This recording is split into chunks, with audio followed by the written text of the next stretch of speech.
Ladies and gentlemen, it is officially day number 29 of the ongoing government shutdown, and in an incredibly ironic twist of events, this shutdown has just exposed over $30 billion worth of federal Democrat fraud.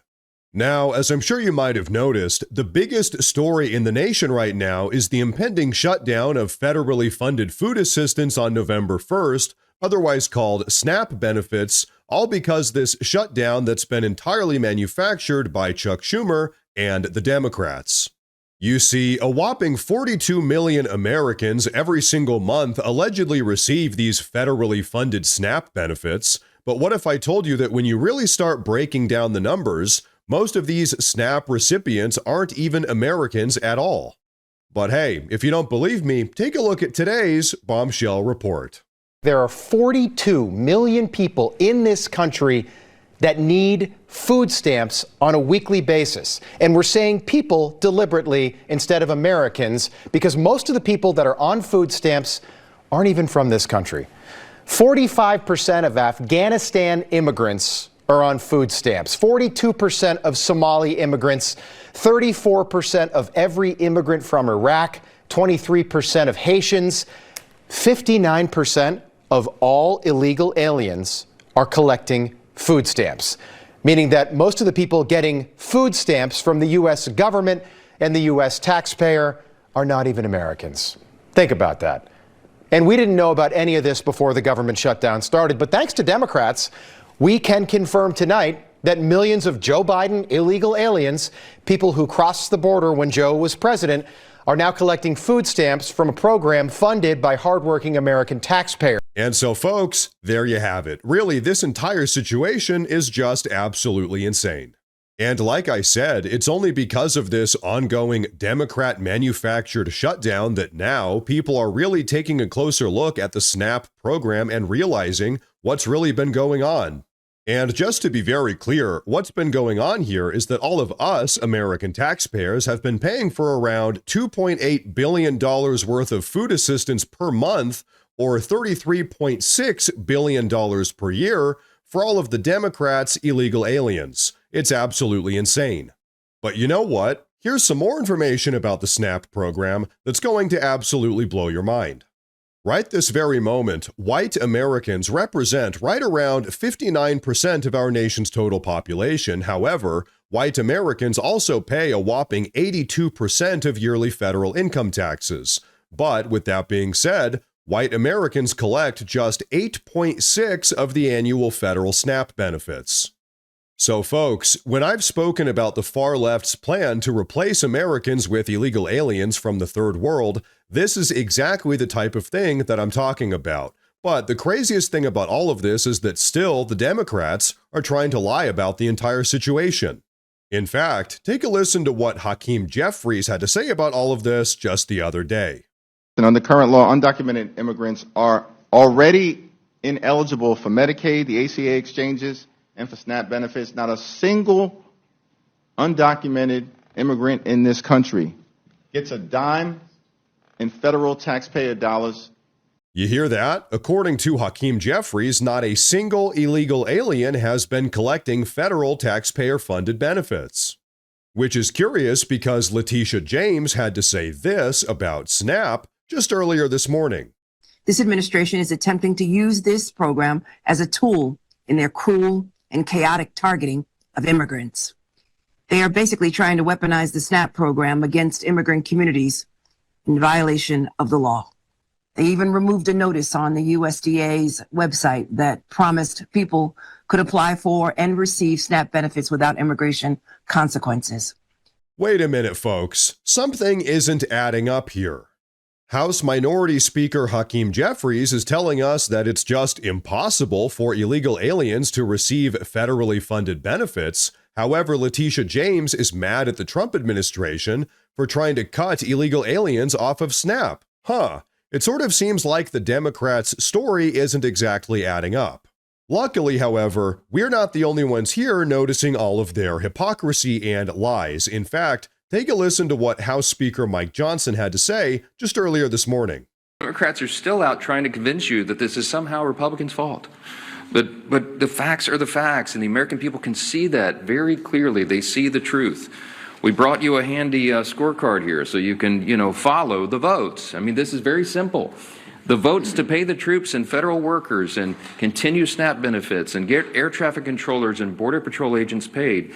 This is the vote tally. You see the dates here.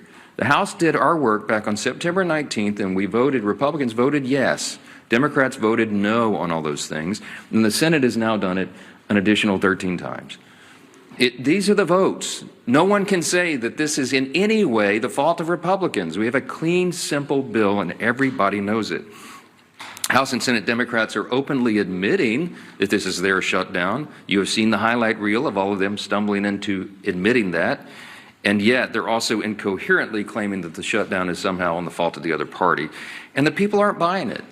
And that's why the polling continues to show that the approval of Republicans in Congress is rising with each passing day. And the Democrats, at the same time, Democrats in Congress have the lowest approval rating they have ever had since polling began, since recorded polling began on these metrics.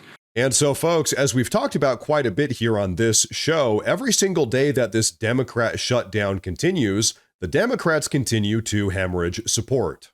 And the reason why is because Americans across the country have finally begun to wisen up to the game that the Democrats have been playing. The Democrats have decided that because no one actually supports their insane anti-American policies, they're just going to industrially import immigrants from the third world while making U.S. taxpayers pay for the entire process. And that is exactly what's been going on with SNAP. All of us actual American citizens need to go to work and break our backs every single day and then pay our federal taxes. Meanwhile, the Democrats are just handing out benefits left and right to illegal aliens that shouldn't even be in the country in the first place.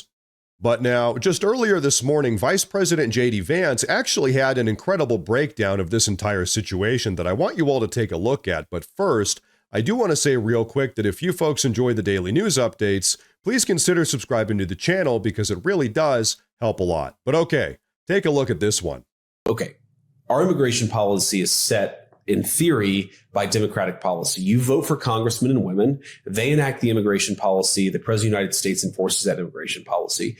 When you have millions upon millions of people coming into this country illegally, it violates the fundamental social contract that the American people get to make our immigration law, not a lawless American president completely disregarding that law. And that's what happened, is a lot of Americans looked at our border and said, wait a second, they're actually violating the law to let people come in, which drives up the cost of housing, actually has a lot of people competing for Americans or competing against Americans for American jobs. And you do it in this fundamentally illegitimate way, because if Joe Biden stood before the American people and said, I'd like to let 5 million low-wage immigrants into this country every single year, the American people would say no. But he didn't ask the American people. He just did it without asking permission. I think that's illegal, but I also think it delegitimizes the entire immigration system in this country. And of course, as all of you know, everything he just said is the absolute truth. Every couple of years, we have elections. We vote for our House representatives, we vote for our senators, and we vote for our presidents. And through this process, collectively, we, the people, have decided on a pretty robust series of immigration legislation. Time and time again, we have decided that we do not want an open border. We do not want to allow 25 million illegal aliens into the country, and most certainly, we do not want to spend billions of dollars on subsidizing the existence of a bunch of people that shouldn't even be here in the first place. And you know what? As a little bit of a reminder here, I want you all to take a look at this throwback report going over just how bad things really were during the Biden era. We wanted to show you just how much asylum seekers are getting in some of our biggest blue cities, starting right here in New York. If you're a migrant, you're guaranteed housing, some of them being placed in hotel rooms that average $300 a night. Then a number of those migrants qualify to be part of the $53 million debit card pilot program. That means they are handed $1,000 on a debit card each and every month. Add SNAP benefits on top of that, and we're talking an additional $1,400. In Los Angeles, migrants are given full coverage health insurance and soon could also get $1,000 a month through the city's new guaranteed income pilot program, which is immigration status blind. That means you could get it even if you're not here legally. And in Chicago, they so far have spent $300 million since 2023 on migrants. That's on things like food and even laundry. As part of that spending, it's going towards rental assistance. If you're a migrant there, you could get up to $15,000 annually to help pay for housing. And so, folks, let me go ahead and tell you why I included that throwback report. Today's bombshell news regarding all of the Democrats' illegal alien SNAP fraud is just further proof that the Democrats' #1 policy point really is not just replacing all of us actual Americans, but also making all of us pay for the entire process. Very clearly, their explicit goal is to transfer wealth from actual Americans directly into the pockets of a bunch of third world immigrants, all while preventing actual Americans like us from being able to afford to start a family or to thrive in any way whatsoever. However, with all of that being said, now that President Trump is back in the White House, needless to say, the Democrats' entire anti-American plan has been stopped dead in its tracks.